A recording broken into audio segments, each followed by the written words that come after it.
Army chief general Asim Munir سے ملاقات کے بعد بیرسٹر گوہر خان اور وزیر اعلیٰ علی امین گنڈاپور کی جانب سے فوج مخالف جارحانہ رویہ ترک کرنے کا مشورہ سختی سے رد کرتے ہوئے عمران خان نے ایک مرتبہ پھر اپنی توپوں کا رخ فوجی قیادت کی طرف کر دیا ہے۔ لہٰذا پی ٹی آئی کی حکومت کے ساتھ مذاکرات کے علاوہ فوجی قیادت کے ساتھ بات چیت کا دروازہ بھی بند ہونے جا رہا ہے۔ یاد رہے کہ 190 ملین پاؤنڈز کرپشن کیس میں عدالت کی جانب سے 14 برس قید بامشقت کی سزا سنائے جانے کے بعد عمران خان نے ایکس پر اپنی تازہ ترین پوسٹ میں اعلیٰ فوجی قیادت کو ہدف بناتے ہوئے اس کا موازنہ جنرل یحییٰ خان کے ساتھ کر ڈالا۔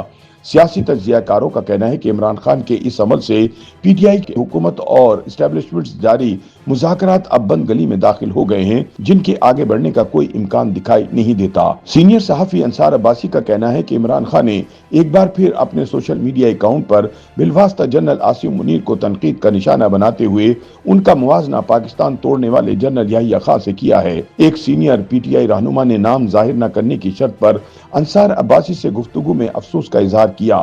وزیر اعلیٰ خیبر پختونخوا علی امین گنڈاپور کے ایک قریبی ساتھی نے انکشاف کیا کہ وزیر اعلیٰ گنڈاپور نے عمران سے اپنی آخری ملاقات میں بانی سے درخواست کی کہ وہ فوج اور اس کی قیادت پر حملہ کرنے سے گریز کریں، کیونکہ حالیہ بیک چینل ڈائیلاگ کے عمل میں پیش رفت ہوئی ہے۔ ذرائع کا کہنا ہے کہ بیرسٹر گوہر نے بھی عمران خان کو اسی طرح کی درخواست کی، لیکن اس کے باوجود پی ٹی آئی کے سوشل میڈیا اکاؤنٹ سے ایک سخت بیان جاری کیا گیا۔ عمران کو ان کے پارٹی رہنماؤں نے بھی یہ مشورہ دیا کہ اب بھی وقت ہے کہ پی ٹی آئی کی اوورسیز شاخ کو فوج مخالف مہم چلانے سے روکا جائے۔ ذرائع کا کہنا ہے کہ عمران خان سے ایسی کئی درخواستیں پہلے بھی کی گئیں، لیکن وہ سب بے اثر ثابت ہوئیں۔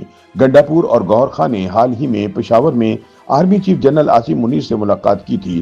عمران خان نے خود اس پیش رفت کی تصدیق کی تھی اور اسے خوش آئند قرار دیا تھا۔ زیادہ تر پی ٹی آئی رہنما اس پیش رفت پر خوش تھے اور امید رکھتے تھے کہ بیک چینل بات چیت کا سلسلہ جاری رہے گا اور پی ٹی آئی کے لیے کچھ ریلیف لائے گا، لیکن جمعے کو عمران خان کے ایکس اکاؤنٹ پر کی گئی ٹویٹ نے پی ٹی آئی کے کئی رہنماؤں کو مایوس کیا۔ پارٹی میں یہ بھی بحث ہوئی کہ خان کے سوشل میڈیا اکاؤنٹ کو کس طرح روکا جائے تاکہ جو کچھ پی ٹی آئی نے طویل عرصے میں حاصل کیا وہ برباد نہ ہو۔ پی ٹی آئی حالیہ پیش رفت کے بعد بیک چینل ملاقاتوں کی توقع کر رہی تھی، لیکن اب وہ اس بات کا یقین نہیں کر پا رہی کہ عمران کی تازہ ترین ٹویٹ کے بعد فوجی اسٹیبلشمنٹ کیسے رد عمل ظاہر کرے گی۔ 17 جنوری 2025 کو عمران خان کا 190 ملین کیس میں سزا کے بعد کا پیغام ان کے ایکس اکاؤنٹ پر پوسٹ کیا گیا۔ ان کے پیغام میں قوم سے حمود الرحمن کمیشن رپورٹ پڑھنے کی اپیل کی گئی۔ ان کا کہنا ہے کہ 1971 کی تاریخ پاکستان میں دہرائی جا رہی ہے۔ یحییٰ خان نے ملک تباہ کر دیا اور آج عامر اپنی آمریت اور ذاتی مفادات کے تحفظ کے لیے وہی کر رہا ہے، ملک کو تباہی کے دہانے پر پہنچا رہا ہے۔ پی ٹی آئی کی دوسرے درجے کی قیادت کو احساس ہے کہ اگر عمران خان نے اسٹیبلشمنٹ کے خلاف اپنا جارحانہ رویہ جاری رکھا تو یہ بات چیت کے عمل کو نقصان پہنچائے گا۔ یہ توقع نہیں کی جا رہی تھی کہ پی ٹی آئی رہنما کی آرمی چیف سے ملاقات کے بعد عمران خان ایسا کریں گے، لیکن انہوں نے پھر ایسا کر دکھایا۔ ماضی میں عمران خان کے سوشل میڈیا اکاؤنٹ کے جارحانہ استعمال کے باعث پی ٹی آئی رہنماؤں میں یہ خواہش پیدا ہوئی کہ عمران خان اور پی ٹی آئی کے سرکاری سوشل میڈیا اکاؤنٹس کا کنٹرول پاکستان منتقل کر دیا جائے تاکہ یہ یقینی بنایا جا سکے کہ انہیں آگ بھڑکانے کے لیے استعمال نہ کیا جائے۔ ایک پی ٹی آئی رہنما کے مطابق ان اکاؤنٹس کو بیرون ملک سے کنٹرول کرنے والے لوگ عمران خان کے خیالات کو مبالغہ آمیز بنا دیتے ہیں اور اس کے نتیجے میں پارٹی اور اس کی قیادت کے لیے مزید مسائل پیدا ہوتے ہیں۔ تاہم انہوں نے تسلیم کیا کہ خان نے کبھی ایسے عناصر کو روکنے کی کوشش نہیں کی اور اب بھی انہوں نے ایک مرتبہ پھر فوجی قیادت کو ٹارگٹ کر دیا ہے۔